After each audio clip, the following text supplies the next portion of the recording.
Okay, a very good morning to all the energetic people. Let's get started. So आज कर रहे हैं हम लोग अच्छी वाली प्रैक्टिस। अच्छा, अब एक क्वेश्चन दिमाग में आता है, सर अच्छी वाली को क्या कहेंगे, है ना? तो गुड वन, ठीक है।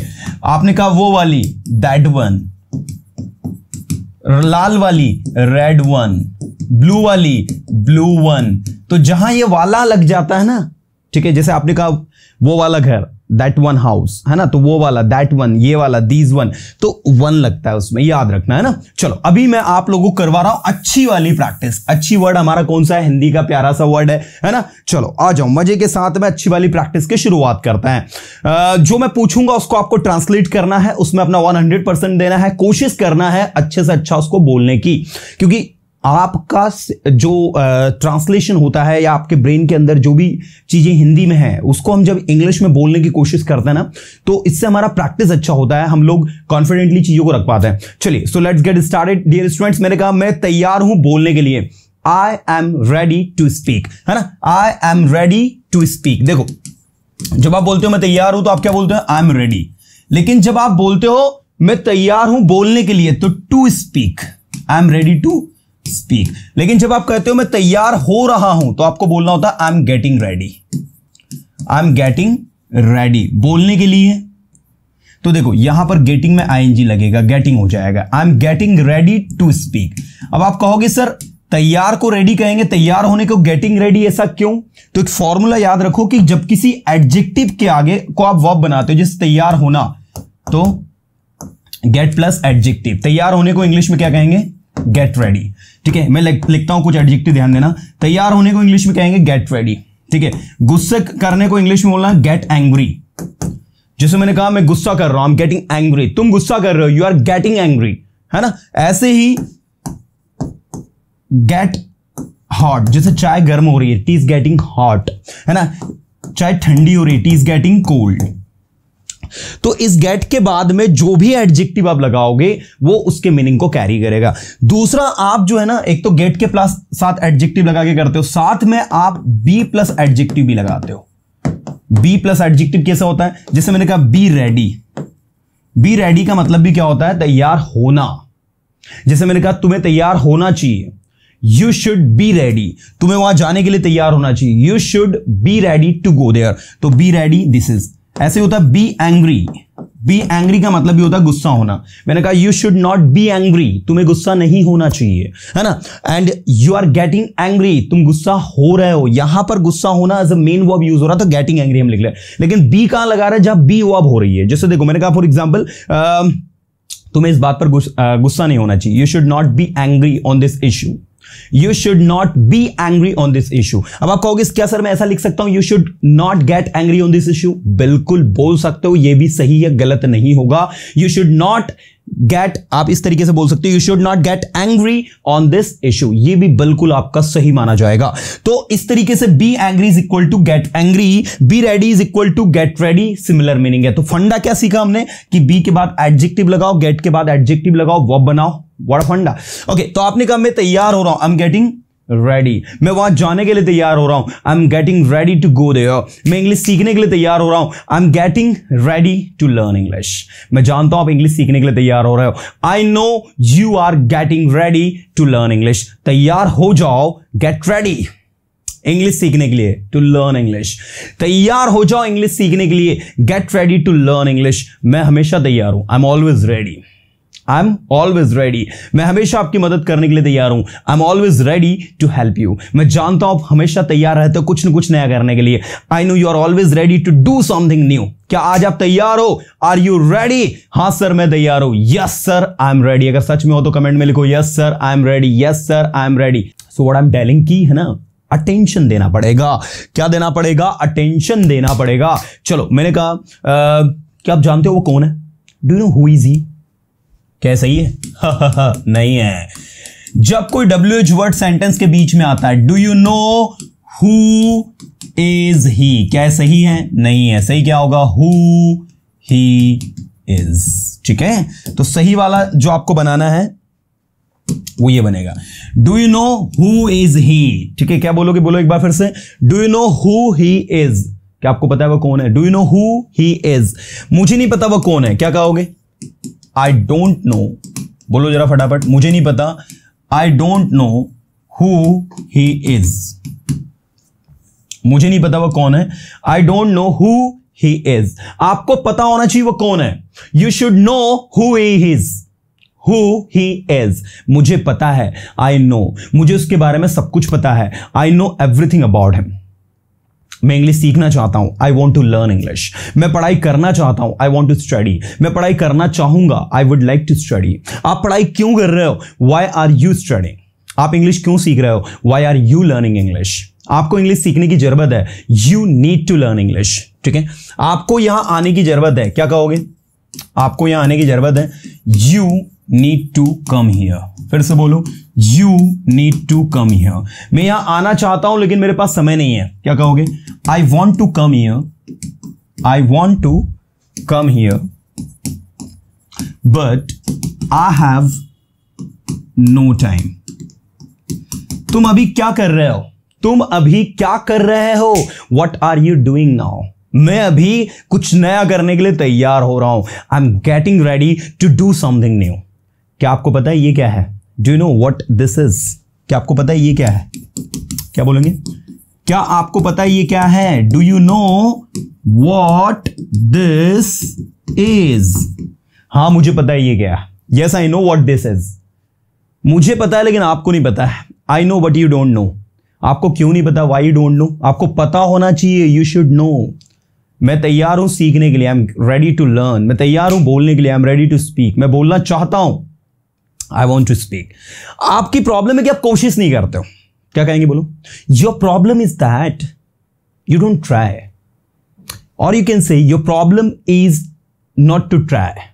Your problem is not to try, इसके बाद नॉट और फिर टू ट्राई।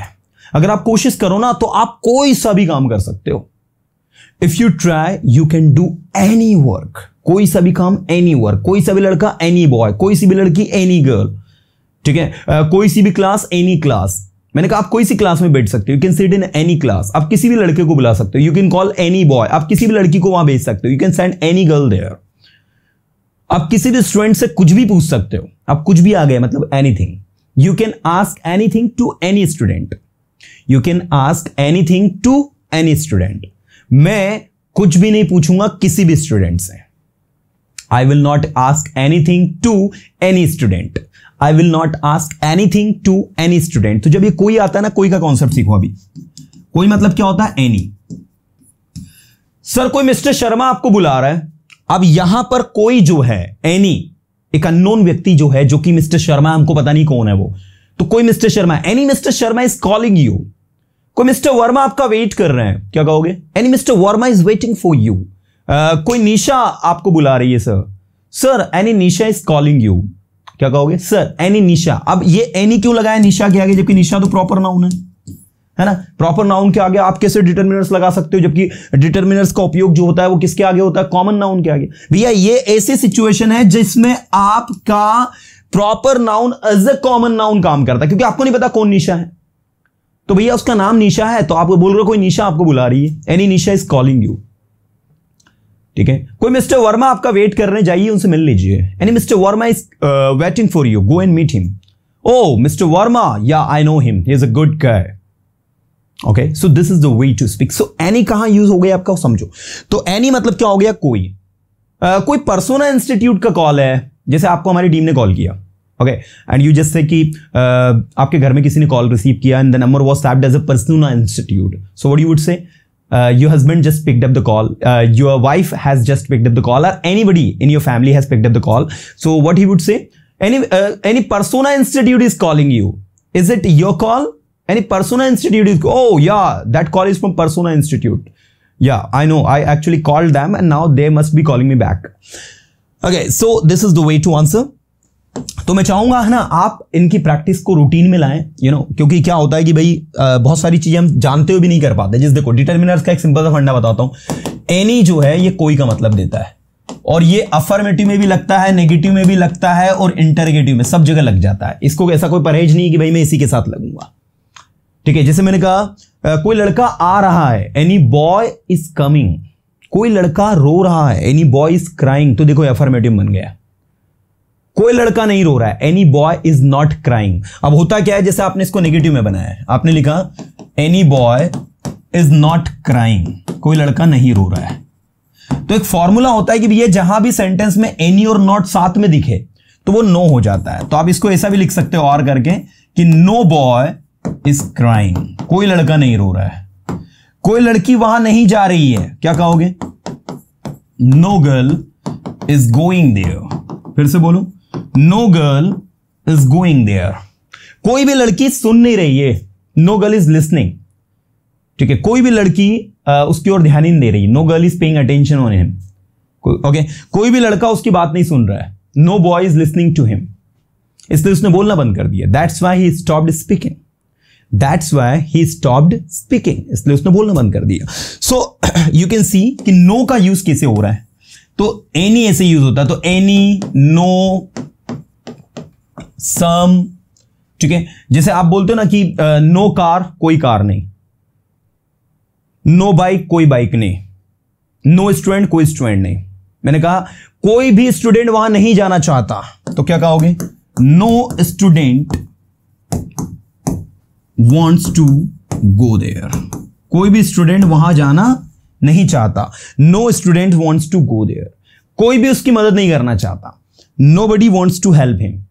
मैं उसकी मदद करना चाहता हूं लेकिन मेरे पास समय नहीं है। I want to help him but I have no time. मैं इंग्लिश सीखना चाहता हूं लेकिन मेरे पास समय नहीं है। I want to learn English but I have no time. आप करते क्या दोपहर में? What do you do in Noon?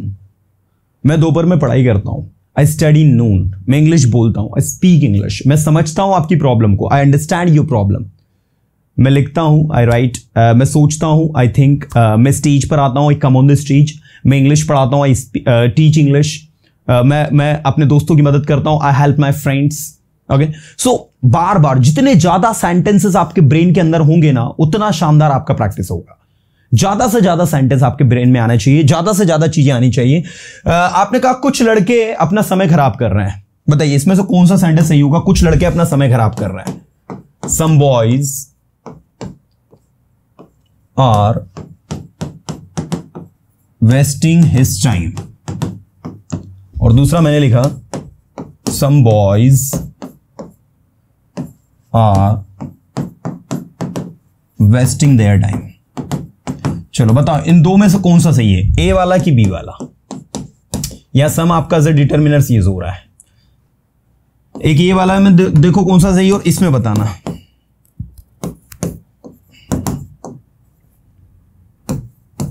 Any boy can do his work.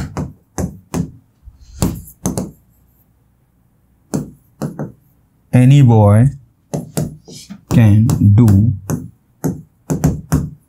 their work. Okay, ये दो है आपके। इसको नाम दे देते हैं अपन ए बी और इसको नाम दे देते हैं 1 2, ताकि आपको कंफ्यूजन नहीं हो। चलो अब मैं आपको आंसर बताता हूं, देखो इनमें से कौन सा वाला आंसर सही है। So let me tell you कि भाई आपको ये जो आंसर है some boys are wasting his time, ये वाला आपका रॉन्ग है, क्योंकि यहां सम बॉयज है तो सम बॉयज के हिसाब से इसका जो पॉजिटिव है वो देयर बनना चाहिए। ठीक है, तो the right answer will be B. B वाला सही आंसर होगा, some boys are wasting their time, कुछ लड़के अपना समय खराब कर रहे हैं। दूसरा any boy can do his work और दूसरा any boy can do their work. भैया यहां पर एनी बॉय लिखा है तो एनी बॉय के हिसाब से यहां पर हिज वर्क जो है वो सही है। अगर यहां पर बॉयज होता है ऐसा कुछ तो हम देयर वर्क के बारे में फिर सोचते, लेकिन ऐसा नहीं है, तो ये गलत है, ये वाला सही है। ठीक है, तो इस तरीके से आपका वर्क करता है। इसलिए मैं चाहूंगा एक एक कंटेंट को समझ के स्टडी करें, एक एक चीज को समझ के स्टडी करें, क्योंकि समझ के जब आप स्टडी करेंगे ना तो वो शायद आपके लिए ज्यादा बेस्ट होगी।